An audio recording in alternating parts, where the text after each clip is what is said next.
The Birth of Glory, a devotional for the seasons of Advent, Christmas, and Epiphany, produced by Northside Church. Monday, December 15th. Our scripture passage today comes from 1 Samuel chapter 4, verses 21 and 22. She named the boy Ichabod, saying, "The glory has departed from Israel," because of the capture of the ark of God and the deaths of her father-in-law and her husband. She said, "The glory has departed from Israel. The ark of God has been captured." Your situation is speaking to you. You must listen to it, but never give it the final word. Your situation is giving birth to something, and how you respond to it will determine what it brings forth.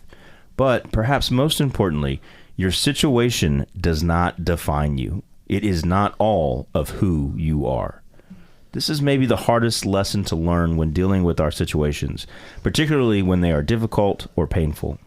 We've already talked about how every situation is temporary, but when we are in the middle of them, they can feel like forever. They can feel like the only thing.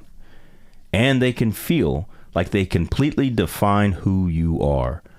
But that is a lie so dangerous that it kills our hope, our peace, our joy, and even our very will to live, if we believe it. As Ichabod's mother lay there, giving birth to her son, she believed this lie, and it killed her.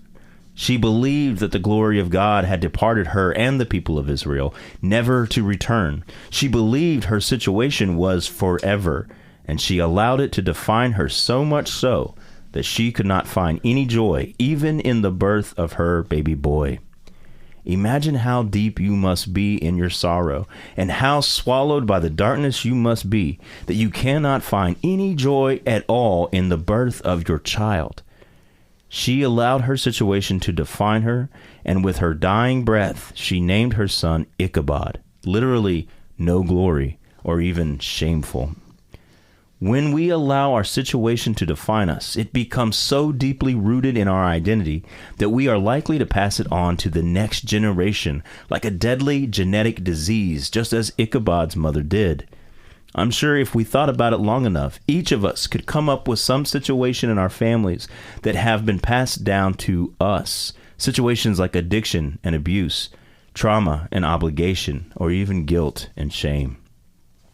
How can any of us possibly feel joy when we are covered by such a thick and heavy quilt of darkness?